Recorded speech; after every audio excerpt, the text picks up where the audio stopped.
Pelaksanaan ibadah haji 2025 telah melewati puncaknya.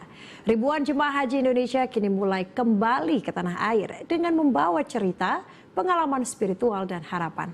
Dan untuk membahas pelaksanaan ibadah haji 2025 telah bergabung bersama laporan 8 petang Konsul Haji KJRI Jeddah, Pak Nasrullah Jasam. Selamat petang, Assalamualaikum Pak Nasrullah. Waalaikumsalam warahmatullahi wabarakatuh. Selamat siang menuju sore, Mbak Cica. Iya, Pak Nasrullah, kita langsung saja. Bagaimana Konsul Haji KJRI Jeddah sebagai perwakilan dari pemerintah Indonesia ini menilai secara umum pelaksanaan ibadah haji 2025 jika dibandingkan dari tahun-tahun sebelumnya, Pak? Ya, terima kasih Mbak Cica. Saya kira dengan segala dinamikanya, alhamdulillah haji tahun 2025 ini berjalan cukup lancar, dan kami pastikan bahwa semua jamaah yang datang ke Tanah Suci, ke Arab Saudi ini melaksanakan ibadah haji, baik yang secara fisik mereka haji langsung maupun ada beberapa yang karena kondisi fisiknya tidak memungkinkan, itu dibadalkan oleh para petugas. Iya. Pak Nasrullah, kemudian apa saja Pak tantangan utama yang mungkin dihadapi dalam penyelenggaraan haji tahun 2025 ini, baik dari segi logistik, akomodasi ataupun pelayanan jemaah, Pak?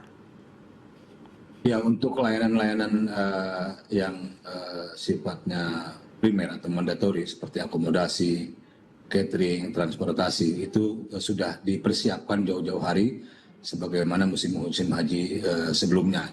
Dan alhamdulillah akses misalnya hotel jamaah itu akses ke haramnya juga mudah.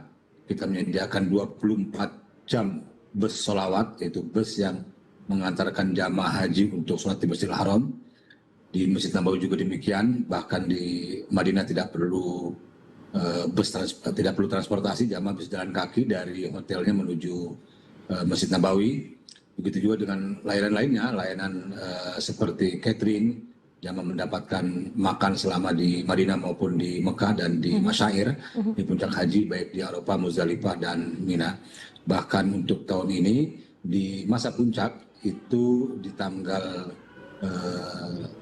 8 Zulqa'dah, kemudian tanggal 13 Zulqa'dah, tanggal 14 Zulqa'dah sampai 15 Zulqa'dah. Itu jamaah yang biasanya hanya diberikan snack berat, tapi tahun ini diberikan sebagian dengan RTE atau ready to eat, sebagian dengan fresh meal. Jadi secara umum bahwa ada beberapa kekurangan saya kira iya, tetapi secara umum kemudian layanan ini berjalan dengan baik dan jamaah mendapatkan haknya selama ada di Arab Saudi ini. Baik. Pak Nasrullah, kemarin sempat yang membingungkan para jemaah haji ini, sistem multisyarikat dalam penyelenggaraan haji tahun 2025 ini sangat penting untuk dievaluasi sebagai bagian dari langkah perbaikan layanan jemaah haji Indonesia ke depan. Bagaimana pendapat Anda, Pak? Ya, baik Mbak Cica. Jadi ada istilah di haji itu bahwa setiap musim itu ada problemnya dan selalu ada jalan keluarnya. Likulli musim lahu masakiluhu walaha hululuha. Oleh karenanya sistem syarikat atau multi syarikat tahun ini saya kira di satu sisi itu cukup baik ya, karena apa? Karena tidak ada kesan monopoli. Kalau sebelum-sebelumnya selalu satu syarikat, tentu kita perlu pembanding untuk menilai layanan syarikat tersebut ya.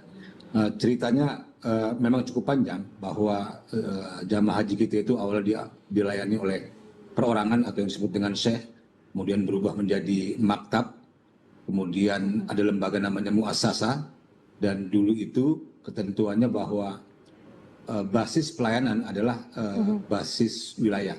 Ada namanya muassasah Asia Tenggara, itu hanya melayani negara dari Asia Tenggara. Ada muassasah Janub Asia, Asia Selatan, hanya melayani jamaah-jamaah dari negara Asia Selatan. Bangladesh, Pakistan, Sri Lanka, dan lain sebagainya. Ada muasasah Turki dan Eropa dan seterusnya.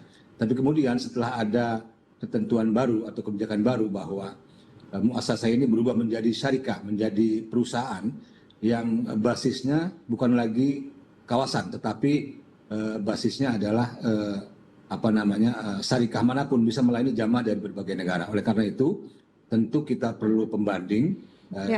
Kalau hanya satu syarikah, kita tidak bisa membandingkan dengan layanan yang lainnya. Namun demikian, saya kira memang ada beberapa yang harus diperbaiki. Misalnya, bagaimana kita memanage syarikah ini sehingga layanannya menjadi optimal. Yang kedua, berapa sih idealnya yang kita butuhkan dari syarikah ini? Yang jelas harus ada pembanding sehingga tidak ada kesan monopoli. Baik Pak Nasrullah, terima kasih atas waktunya. Kita harapkan nanti pelaksanaan haji tahun 2026 bisa lebih baik lagi untuk jemaah haji Indonesia. Amin. Terima kasih Pak Nasrullah atas waktunya. Assalamualaikum. Sama-sama Mbak Cica. Salam.